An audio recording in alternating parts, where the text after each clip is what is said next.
11일 동안 성지 순례 여행을 은혜 가운데 잘 마치고 지난 수요일 날 저녁에 돌아왔습니다.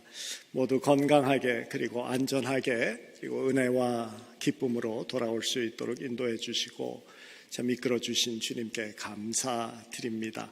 그리고 이스라엘 지역에 있는 전쟁으로 인해서 염려되는 기간이었기 때문에 특별히 기도로서 함께 해주신 우리 성도 여러분들에게도 진심으로 감사드립니다. 또한 담임 목사가 비우게 되면은 그 자리를 메꾸기 위해서 평소보다 더 신경 쓰고 섬겨야 하는 교역자들이 많습니다. 우리 조인상 목사님, 문현호 전도사님, 최희경 목사님 함께 해 주셔서 감사드립니다. 앞으로 저희들이 준비되어지는 대로 제가 알기로는 성지 순례에서 받은 그 은혜와 도전을 함께 나누는 시간을 가질 계획입니다. 이 성지 순례 여행은 일반 여행과 같지 않음을 다시 한번 확인했습니다. 물론 일반적인 여행의 즐거움도 있었지만은 그보다도 더 큰 유익은 성도들이 서로를 돌보며 아끼는 그러한 사랑 관계 속에서 갖게 되는 보람과 감사가 참 컸습니다. 또한 성령님의 인도하심에 따라서 살았던 그 믿음의 선조들의 신앙의 행적을 살피면서 우리 개인의 신앙을 돌아보고 또한 도전을 받았던 의미가 넘치는 그런 시간이었습니다. 우리가 이렇게 귀한 공동체에 속해 있구나라는 것을 깨달으면서 또 너무나도 감사한 그러한 시간이었고요. 하여간에 귀한 성지순례를 허락하신 하나님께 그리고 기도로 함께 해주신 성도 여러분들에게 다시 한번 감사드립니다.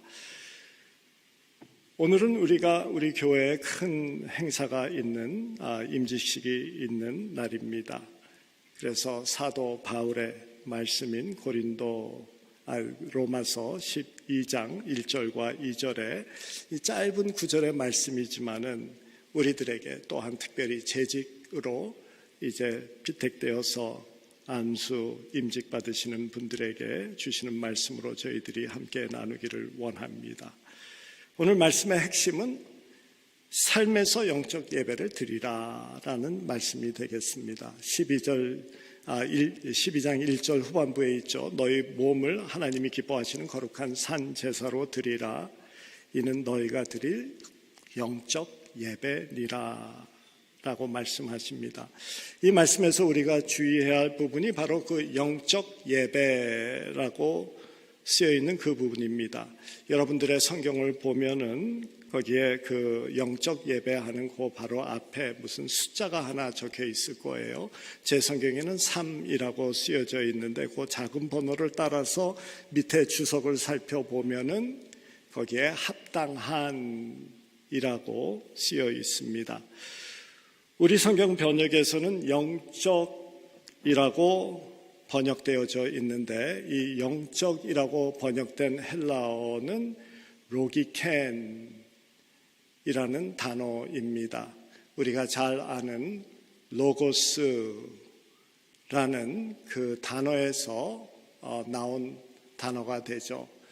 로고스는 우리가 알듯이 논리, 언어 이런 뜻이 담겨져 있습니다. 그래서 형용사형이 되어지는 로기켄은 reasonable 또는 합리적인, 논리적인, 말이 되는 이런 뜻이 담겨져 있는 단어가 됩니다. 어떤 성경 번역에는 영적 예배니라고 번역하기도 했지만은 또 다른 성경 번역에는 합당한 예배니라고 이 로기켄을 직역해서 그대로 번역을 합니다. 무엇이 논리적으로 따져서 합당한 것이냐, 왜 이 예배가 논리적으로 따져볼 때 합당한 것이냐라는 이것을 생각해 봐야 됩니다. 그리고 그것을 이해하려면은 로마서 12장 앞에 나와 있는 1장부터 11장까지 무슨 말씀을 하고 있는지를 살펴보면은 그래서 이것이 논리적으로 말이 되어지는 합당한 예배구나라는 것을 이해하게 됩니다. 로마서는 크게 두 부분으로 나누어져 있습니다. 1장부터 11장까지는 하나님의 은혜와 믿음으로 얻게 된 우리의 구원에 관해서 신학적인 내용이 담겨져 있습니다. 그리고 오늘 본문 말씀부터 시작되어지는 12절부터 마지막 16장까지는 은혜로 구원받은 자가 그러면은 어떤 삶을 살아야 하는가라는 그런 실천적인 내용이 담겨져 있습니다. 그래서 1장부터 11장은 신학, 12장부터 16장은 실천이 됩니다. 그리고 오늘 본문 말씀인 12장과 12장 1절은 바로 신학적인 부분에서 실천적으로 부분으로 넘어가는 그 사이에 있는 말씀이 되어지는 것이죠. 그러면서 그러므로라고 시작을 합니다. 말하자면 하나님의 한없는 은혜로 너희가 구원을 받은 자들이다. 그러므로 마땅히 그 은혜를 삶에서 드러내도록 하라라는 말씀을 하고 싶은 것입니다. 그래서 은혜를 받은 자가 합당하게 드려야 하는 예배라는 것이죠. 너희들이 은혜를 받았으면은 너희들은 마땅히 이러한 예배, 합당한 예배를 드려야 된다라고 말씀을 하고 있는 것이죠. 예배는 교회에서 순서를 따라 교인들이 모여서 찬양, 설교, 헌금 드리는 이것으로 끝나지 않는다라는 것입니다. 은혜를 받은 백성들은 로기켈, 그들이 드려야 하는 합당한 예배, 그것은 육체의 사욕을 따라 살지 않고 죄의 삶에서 돌이켜 하나님의 이름을 높이는 그 실천으로 삶에서 이어져야 된다라고 하시는 말씀이죠. 그래서 본문 1절 전반부를 보면은 너희 몸을 하나님이 기뻐하시는 거룩한 산 제사로 드리라라고 말합니다. 십자가의 능력을 의지해서 믿음으로 살아 거룩한 삶을 사는 것이 마땅히 드려야 할, 그렇게 은혜 받은 그러면은 따져보면은 이렇게 살아야 되는 것이다 라고 말씀하고 있죠. 교회에서 예배가 끝나게 되어지면은 그것으로서 예배가 끝나는 것이 되지 말고 그것이 가정에서도 직장에서도 또한 그냥 우리가 편하게 가는 식당 같은 곳에서도 거룩한 그 예배가 계속 되어져야 된다라고 말씀하십니다.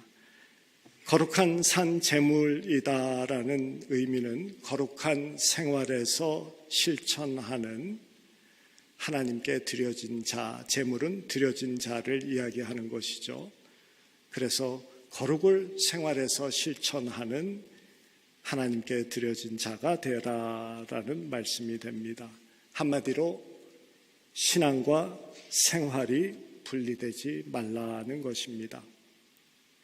우리 모두가 기억해야 되는 말씀이지만 특별히 오늘 안수 받으시고 또한 임직으로 세워지시는 장로, 집사, 이렇게 섬기게 되어지는 여러분들이 반드시 기억해야 하는 말씀이 됩니다. 교회에서는 장로니 집사니 하는 직분을 가지고 섬기는데 세상에 나아가서 가정에서 구분되어지지 아니하는, 거룩함이 드러나지 아니하는 그러한 삶을 살지 않도록 정말 여러분들의 직분이 세상에서도 직분이 되어질 수 있도록 여러분들이 노력하는 여러분들 되시기를 주님의 이름으로 부탁드립니다. 그렇게 은혜 받은 자가 드려야 할 합당한 삶의 예배를 2절에서 구체적으로 설명을 해주고 있습니다. 먼저 세대를 본받지 말라라고 하죠. 우리가 잘 알듯이 세상의 풍조와 시대의 가치를 따라 살지 말라는 것입니다. 사도 바울은 갈라디아서에서 6장 14절에 이렇게 말씀합니다. 그리스도로 말미암아 세상이 나를 대하여 십자가에 못 박히고 내가 또한 세상에 대하여 그러하니라. 이제 세상과 분별되어진 자로 살아간다라는 말입니다. 나는 세상에 대해서 이제 죽은 자와 같다라는 것이죠. 골로새서에서도 이렇게 말씀하십니다. 흑암의 권세에서 건져내사 그의 사랑의 아들의 나라로 옮기셨으니라고 됩니다. 세상의 땅을 밟고 살고 있지만은 세상에 속해서 세상에 빠져서 사는 존재가 아니다라는 말씀이죠. 그리스도인들은 세상에서도 그리스도인으로 구분되어져야 된다라고 우리에게 가르치십니다. 세상 사람들과 믿는 자들의 차이는 어디에서 있습니까? 누가 주인이냐에 있습니다. 세상 사람들은 자신이 자기의 삶의 주인입니다. 빌립보서 3장 19절의 말씀이죠. 그들의 마침은 멸망이요 그들의 신은 배요. Their God are their stomach. 그 영광은 그들의 부끄러움에 있고 땅의 일을 생각하는지라. stomach, 그들의 신이 그들의 stomach, 배. 이 배는 물질에 대한 탐욕을 이야기합니다. 육신의 쾌락을 추구하는 것을 말합니다. 짐승과 같이 본능에 따라서 살아가는 것을 말합니다. 배가 신이 된 자들은 어쩔 수 없이 세상을 지배하는 악한 영 사탄의 영향권 안에서 벗어날 수 없습니다. 왜냐하면 사탄이 주기를 원하는 것이 바로 배를 신으로 삼고 사는 그들이 원하는 것이기 때문입니다. 그래서 사탄을 따라 살게 되어지겠죠. 세상의 영향력을 거부하고 살 수 있는 방법은 오직 한 가지입니다. 나를 섬기지 않고 하나님을 주인으로 섬길 때만 가능한 것입니다. 그래서 믿는 자들은 하나님을 주인으로 모시고 사는 자들이 됩니다. 누가 주인이냐에 따라서 삶의 종착역이 틀려집니다. 자기 자신이 주인 노릇을 하는 자는 자기의 배를 신으로 삼고 사는 자의 종착역은 멸망이다라고 분명히 말씀하십니다. 지옥이다라는 말씀이겠죠. 반면에 하나님이 주인으로 모시고 사는 자는 그의 종착역은 주인 따라서 하늘나라 천국이 될 것이다라고 가르칩니다. 이것을 받아들이고 주인이신 하나님을 믿고 의지하고 그분의 뜻과 계획에 마음을 두고 사는 자들이 바로 믿는 자들입니다. 하나님을 예배하는 자는 배를 스타맥을 신으로 삼고 살지 않음을 기억하시기 바랍니다. 우리의 주인은 주님이십니다. 우리 자신이 아님, 이것을 반드시 기억하시기를 바랍니다. 우리 모두 또한 재직으로 안수받게 되어지시는 여러분들, 자신을 섬기는 자로 살지 않기를 바랍니다. 교회에서의 이 섬김의 직분이 나를 위한 것 되지 않기를 원합니다. 자기 자랑, 자기 만족, 자기 인정, 칭찬, 이것 위해서 섬기지 말아야 됩니다. 이 땅에서 칭찬받을 것, 이 땅에서 보상받을 것 생각하지 마셔야 됩니다. 하나님께서 주시는 상급, 하나님이 주시는 인정을 바라보면서 섬겨주시기 바랍니다. 내 욕심을 따라 사심이나 야심으로 섬기지 마시고 하나님의 뜻을 따라 하나님의 영광을 드러내시고 내 일이 드러나는 것이 아니라 하나님의 일이 드러나는 섬김이 되셔야 되겠습니다. 재직은 교회에서 일 때문에 부름받은 자들이 아닙니다. 하나님이 재직들을 부를 때에는 하나님을 더 따르고 하나님을 더 순종케 하기 위해서, 하나님을 더 사랑케 하기 위해서 여러분들을 부르십니다. 거룩한 삶을 위해서 부름받는 것이지 교회에 일손이 모자라서 부르는 것 아님을 기억하시고 거룩함을 향하여서 살아가시기 바랍니다. 거룩은 무엇보다도 예배로부터 시작되어지는 것을 기억하시고 철저하게 예배에 우선순위를 두고 소중히 여기고 최선을 다해서 집중해서 예배를 위한 재직들 되시기를 바랍니다. 특별한 경우 이외에는 예배 삶의 우선순위로 첫째로 두어주시기를 부탁드립니다. 그렇게 살아가기 위해서 오늘 본문 말씀에 보면은 변화를 받아야 된다라고 말씀하시죠. 2절 중간 부분에 보면은 마음을 새롭게 함으로 변화를 받아라고 말씀합니다. 그런데 참 인간은 변하지 않습니다. 사람이 변하면 죽을 때가 다 되었다라는 표현이 있을 정도로 참 사람은 변하지 않죠. 사람이 타고난 기질, 성격, 그리고 습관 등등 변하지 않습니다. 거의 변하지 않습니다. 단지 절제하는 능력만 자랄 뿐입니다.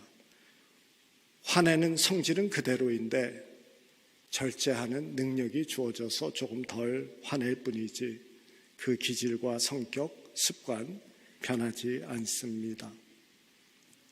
성경에서 말씀하는 변화는 그런 기질, 성격 이런 것의 변화를 이야기하는 것이 아니라 주위 사람 편하게 해주는 그러한 것을 말하는 것이 아니라 가치관의 변화를 말합니다. 바울은 가진 기질, 성격 그대로 쓰임을 받았습니다. 모세도 그렇고 다윗도 그렇고 기질, 성격, 타고난 모습 그대로 쓰임을 받습니다. 예수를 믿으면은 기질이 변하고 갑작스럽게 무슨 변화가 있고 이런 것, 그것은 하나님께서도 포기하셨듯이 포기하신 것과 같은 모습, 것 같이 그대로 하나님께서는 바울도 사용하시고 모세도 그대로 사용하십니다. 가치관의 변화를 성경은 말씀합니다. 그래서 사도 바울은 빌립보서 3장 8절에 이렇게 말합니다. 또한 모든 것을 해로 여김은 내 주 그리스도 예수를 아는 지식이 가장 고상하기 때문이라. 내가 그를 위하여 모든 것을 잃어버리고 배설물로 여김은 그리스도를 얻고 그 안에서 발견되려 함이니. 가치관의 변화입니다. 이전의 것은 그리스도를 위해서 모두 내려놓을 수 있을 정도로 주님을 귀하게 여기는 가치관의 변화, 이것을 말하죠. 오늘 우리가 함께 부를 찬송 94장의 찬송, 주 예수보다도 귀한 것 없네, 이것이 우리 믿는 자들의 고백이고 이것이 바로 우리들의 가치의 최고 되는 것입니다. 집사와 장로로 안수받으시는 여러분들, 이 찬송이 진실된 고백이 되어주시기를 주님의 이름으로 축원합니다. 주님 한 분으로 만족할 수 있는 우리 모두 되어줄 수 있도록 우리가 주님을 최고로 여기는 저희들의 삶이 되기를 원합니다. 마지막으로 보면은 우리가 분별해야 된다라고 하죠. 하나님의 선하시고 온전하시고 기쁘신 뜻을 분별하라. 은혜를 깨닫고 생활 속에서 올려드리는 합당한 예배는 하나님의 뜻을 늘 분별하면서 해야 되는 것이지, 조금만 게을러지면은 그러면은 하나님의 뜻을 분별하지 못합니다. 그래서 우리는 늘 하나님께 시선을 맞추고 하나님의 말씀을 올바로 알기 위해서 노력하고 기도로 깨어 있어야 됨을 기억하시기 바랍니다.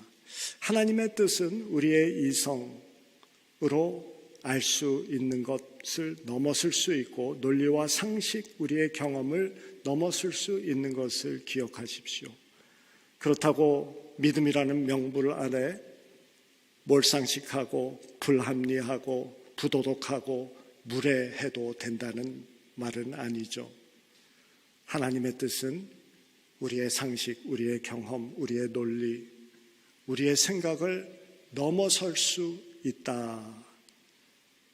그래서 오직 말씀을 근거로 해서 분별을 해야 된다라는 것을 말씀드립니다. 그렇게 해야지만이 삶 속에서 거룩을 실천해 나아가는 합당한 예배를 드리는 삶을 살 수 있는 것입니다. 육신의 배의 즐거움을 위해서 사는 사람들은 내가 힘을 키워서 큰 소리 칠 수 있고 남을 부려먹을 수 있을 것을 성공이라고 합니다. 그러나 하나님의 말씀은 내게 힘이 주어졌을 때 주어진 힘으로 약한 자를 돕고 보호하고 섬기며 그들의 삶을 세우는 것을 성공이라고 말합니다. 세상에 속지 말고 하나님의 뜻을 분별해야 됩니다. 세상은 많은 것을 소유한 자를 부자라고 하면서 크기와 숫자를 중요시합니다. 그러나 성경은 크기와 숫자, 가치보다 마음의 또한 영혼의 풍요함을 더 소중하다라고 가르칩니다. 세상은 실패하면 나고자라고 말하지만 우리는 어쩔 수 없는 실패에도 하나님의 선하신 뜻이 있음을 믿고 당당하게 믿음으로 주어진 삶을 살아내는 백성들입니다. 속지 마시고 올바로 분별하며 살아가는 우리들 돼야 됩니다. 세상은 자기 만족을 추구하라 하지만 성경은 예수 그리스도를 추구하라라고 말씀하십니다. 세상은 인생이 잘 풀리면은 자랑하고 교만해집니다. 그러나 믿는 자는 인생이 아무리 잘 풀려도 자랑할 수 없음을 알고 겸손합니다. 하나님의 은혜이기 때문입니다. 스스로 분별하시기 바랍니다. 세상에 속지 마시기 바랍니다. 그런데 날이 갈수록 하나님의 뜻을 분별하며 그 말씀대로 사는 것이 어려워집니다. 이유는 하나님의 뜻이 어렵기 때문이 아니라 하나님께 시간을 드리는 것이 어려운 세상이 되었기 때문입니다. 말씀 읽고 공부하기가 너무나도 바쁜 이 세상에서 거의 불가능하게 되어집니다. 재미난 것이 너무나도 많고 우리의 관심을 요구하는 것들이 너무나도 많습니다. 성도 여러분, 그리고 집사 장로로서 안수받으시는 여러분, 주님의 말씀에 투자해 주시기 바랍니다. 기도에 투자해 주시기 바랍니다. 내 육체도 시간을 투자하면 건강해지고 멋져집니다. 그렇듯이 여러분들의 영에 투자하셔서 강건한 영을 소유하셔야 됩니다. 주님의 선하시고 기뻐하시고 온전하신 뜻 조금이라도 더 알고 그러기 위해서 교회의 성경 공부 또한 중보기도 이런 모임에 참여하시고 관심을 가져주셔야지 됩니다. 우리에게 주시는 말씀입니다. 오늘 말씀은 한마디로 예배는 예배당에서 끝나는 것이 아니라 거룩한 생활로 실천으로 계속되어져야 된다라고 말씀하시죠. 여러분들 교회의 재직으로서 안수받으시면서 교회에서의 섬김만 아니라 세상에서도 섬김의 도리를 다하시고 그래서 하나님의 이름을 드러내시는 여러분들 되시기를 바랍니다. 오늘 말씀대로 하나님이 기뻐하시는 산재물 되어서 십자가의 은혜에 합당한 예배를 생활 속에서 거룩하게 실천하는 여러분들, 또 우리 재직 여러분들 되시기를 주님의 이름으로 축원합니다.